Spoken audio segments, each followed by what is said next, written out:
Hello and welcome back to Now Read This, the story of King Arthur and his knights by Howard Pyle, and this is the foreword and the prologue to the Book of Three Worthies, which is, I believe, the second part of this book as a whole. I like the way he breaks it up. It's like miniature books. So the Book of Three Worthies, The Lady of the Lake, my first crush right here. The foreword. So here beginneth the second book of the history of King Arthur, called the Book of Three Worthies, because it has to do with three very excellent, honourable lords of the court of King Arthur. Of these three, the first is Merlin the Wise, the second is Sir Pelleas, surnamed the Gentle Knight, and the third is Sir Gawain, the son of King Lot of Orkney and the Isles. So now presently follows the story of the passing of Merlin the Wise, in the which you shall see how the very wisdom that Merlin possessed in such great measure was the cause of his own undoing. Wherefore I do hope that you yourselves may take that story unto heart, so that ye shall see that those gifts of mind or person which God assigns unto you may not be so misused by you or others that they shall become the means of compassing your own downfall. For it shall not excuse you in any wise that as you journey forward in your life, you shall find many men who, like Merlin, have been endowed by the grace of God with very great gifts of talent, which they might very easily use to the great benefit of mankind, but which they so misuse as to bring the greater ruin upon themselves, and the greater harm unto other men. For if you shall prove so weak or so wicked as to misuse your talents in that manner unto the harm of others and of yourselves, it shall not make your fault the less that others shall have done greater evil than yourself. Wherefore, let this story of Merlin be a warning unto you, I pray you all. For though I do not believe that Merlin intended that his talents of magic should do harm unto others, yet because of his folly they did as great harm as though he himself had designed to do evil by means of them. Yea, it is hard to tell whether the wickedness or the follies of men do the greater harm in the world. Therefore seek to guard yourselves well, not only against sin, but against folly and weakness likewise. I love Howard Pyle. Prologue. Upon a certain day King Arthur sat in the royal hall of Camelot, with the Queen and all of his court and all of her court, and there was great joy and mirth at that place. Whiles they sat there suddenly came an armed knight into the hall, and his armour was all covered with blood and dust, and he had a great many wounds upon his body. Then all they who were at that place were astonished and affrighted at the aspect of that knight, for his appearance boded no good news to King Arthur. The knight messenger came to where the king was, and he was nearly fainting with weakness and with many wounds he had received, and he brought news unto those who were there present that 5 kings, enemies to King Arthur, had suddenly come into that land, and they were burning and harrying the country upon every side. And the knight messenger said that these 5 kings were the king of Denmark, the king of Ireland, the king of Solis, the king of the Vale, and the king of Longtenays. These had brought with them a great host, and were laying waste the land all around about, so that all the realm was in sore travail and sorrow because of their devastations. Upon this news, King Arthur smote his palms together with great vehemence, and cried out, Alas, who would be a king? Will the time never come when these wars and disturbances shall cease, and we shall have entire peace in this land? Therewith he arose in great agitation, and went out from that place, and all who were there were in sore trouble. So King Arthur immediately sent messengers to 2 friendly kings who were nearest to him, to wit, to King Pellinore and to King Uriens of Gore, and he bade them to come to his aid without any loss of time. Meantime he himself gathered together a large army with intent to go forth to meet his enemies forthwith. So he went forth, and upon the 3rd day he came with his army unto the forest of Tintagalon, and there he stayed, with intent to rest for a little until King Pellinore and King Uriens should have joined him. But the 5 kings, his enemies, had news that King Arthur was at that place, and thereupon they made a forced march through North Wales with intent to strike him ere those other 2 kings could come to his aid. So they came by night to where King Arthur was, and they fell upon him so unexpectedly that there was a great danger of his army being put to rout before that assault. But King Arthur drew his army together by his own courage and large-heartedness, and so they defended themselves with great spirit until King Pellinore appeared with his army and joined in that battle. So in the end, King Arthur won a great victory over his enemies, for they were put to rout and scattered in every direction. Likewise, by means of that war, and because of the submissions of these 5 kings, King Arthur recovered all that realm that had once been his father's, and more besides. Now in that war, 8 of the knights of the Round Table lost their lives, and King Arthur mourned their loss with great dolour, for these were the first knights of the Round Table who had lost their lives in doing battle in his defence. Whilst King Arthur was grieving very sorely for these 8 knights, Merlin came unto him, and said, Be not downcast, Lord, for lo, thou hast many excellent knights still left about thee, and thou canst certainly not have a very great deal of trouble in filling those 8 places that have thus been made empty by death. Now, if thou followest my counsel, thou must choose some very worthy adviser from the knights companion of thy Round Table, and thou wilt consult with him in this matter. For the counsel of 2 is better than the counsel of 1, and between ye may fill those places made vacant by war. This counsel appeared very good to King Arthur, so he did as Merlin advised. For that morning he summoned King Pellinore to his privy closet, and laid the matter before him, and they 2 communed together thereupon.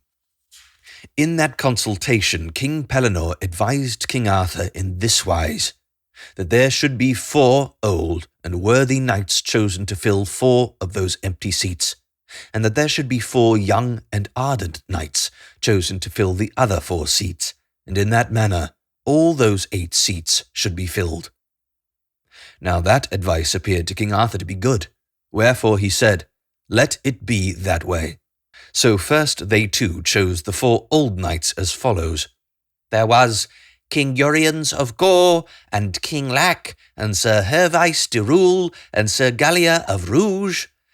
And from the younger knights of the court they chose Sir Marvace of Lale, and Sir Lionel, the son of King Ban of Benwick, and Sir Cadar of Cornwall, so that there was 1 place yet to be filled. Cornwall is just such a funny name to me. Now it was a very hard thing to be determined who should fill that place, for there were at that time 2 very honourable knights, younger knights, at the court. One of these was Sir Bodemagus, a young knight, brother of Sir Ewain, and son of King Uriens of Gore, and Queen Morgana le Fay, which lady was half-sister unto King Arthur, as hath been aforetold. And the other young knight was Sir Tor, who, though late come to the court, had performed several very famous adventures. And Sir Tor was a son of King Pellinore, though not of his queen. And King Pellinore loved him a very great deal. Looks like King Pellinore wasn't faithful in love according to his vows of the Round Table. We all have problems. Then King Pellinore said to King Arthur, Lord, there are certainly but 2 knights in all thy court to choose from for to fill this 8th seat at the Round Table. One of these is thy sister's son, Sir Bodemagus, and the other is my son, Sir Tor. Now I may not advise thee in this matter, wherefore do thou, Lord, choose the one or the other of these young knights to fill that place. But this I may say, that it will please me very greatly if thy favour shall fall upon Sir Bodemagus, for then will all the world believe that I have been above reproach in my dealings in this affair, whereas, should Sir Tor be chosen, all men would say that I favoured mine own son. It's quite honourable. Then King Arthur meditated upon this matter for a long while, and by he spoke and said, Sir, I have weighed this whole affair, and it is my belief that Sir Tor is the better knight of those twain, for he hath performed several very excellent adventures, while Sir Bodomagus, though a worthy knight, hath not yet made manifest any very great achievement in the fields of chivalry. So, in God's name, let Sir Tor be seated as companion of the Round Table." Then King Pellinore said, "So be it." And thereupon they both arose and went forth from that place.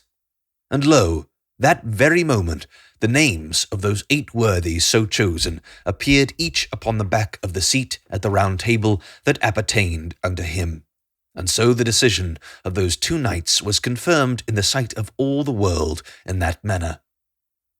Now when the word of all this reached the ears of Queen Morgana le Fay, she was greatly affronted that Sir Bodomagus her son should have been passed by, and that another should have been chosen in his stead. Wherefore she cried out against King Arthur in the hearing of several people, saying, "Ha! How is this?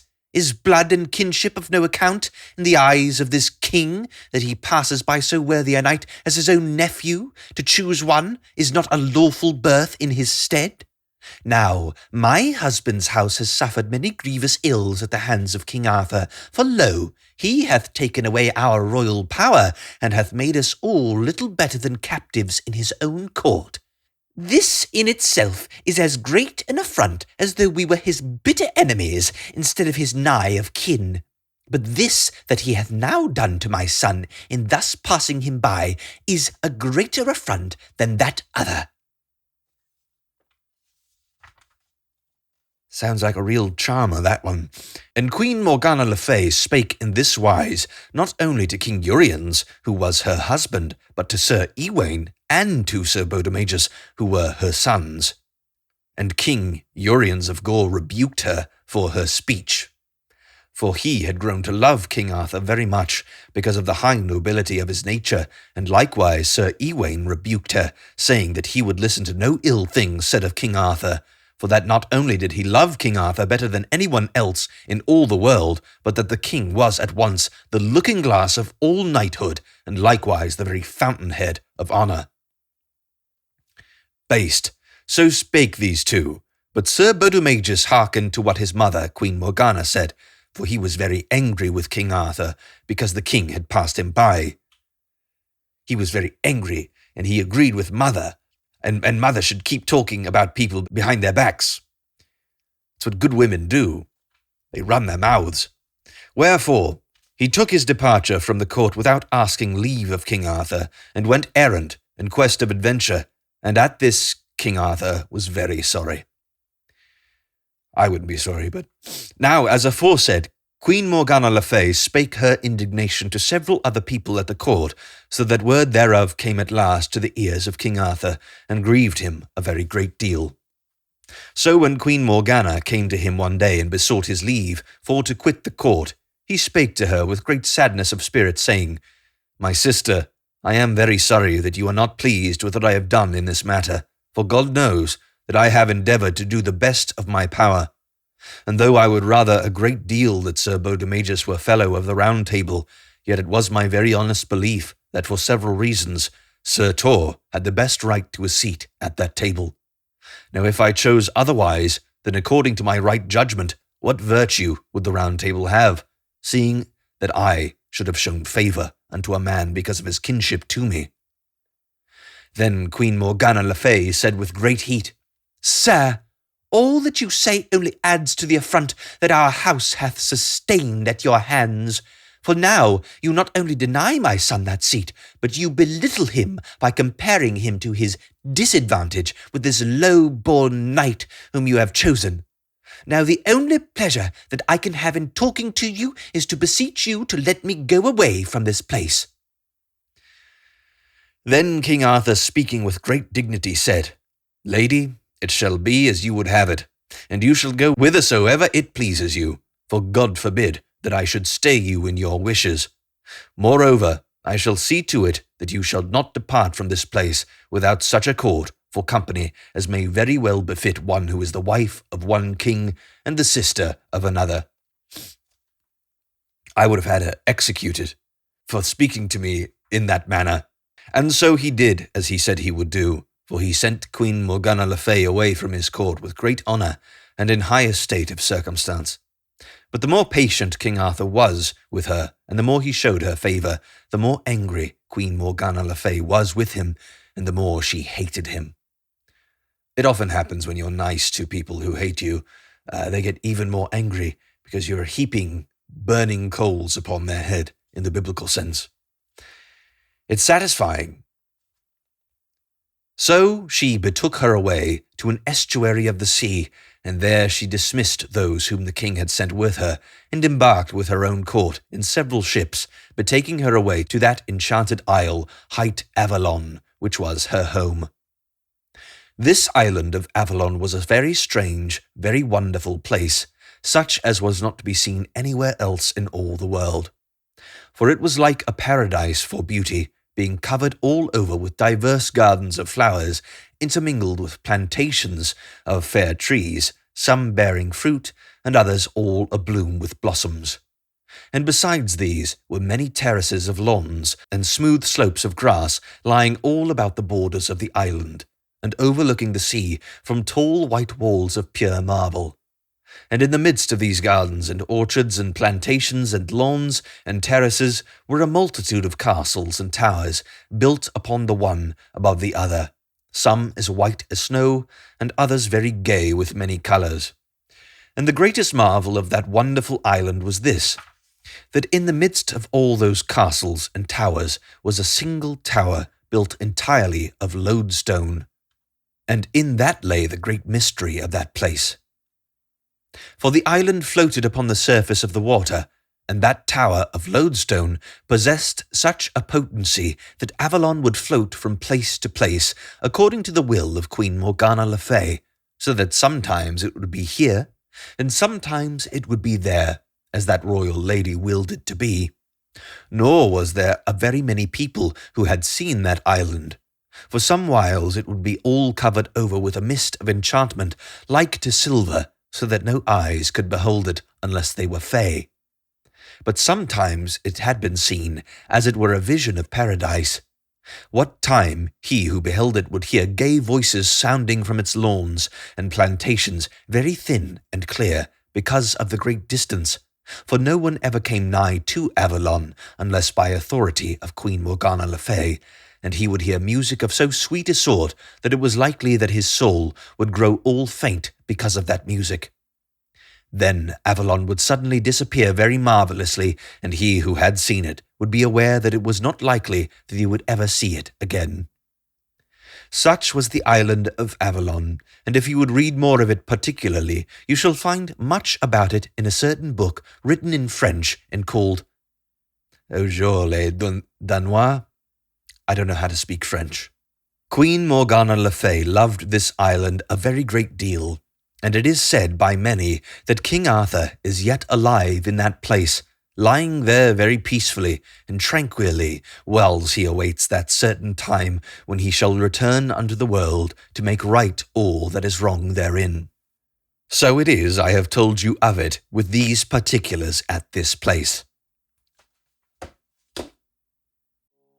Hey, you want to buy something?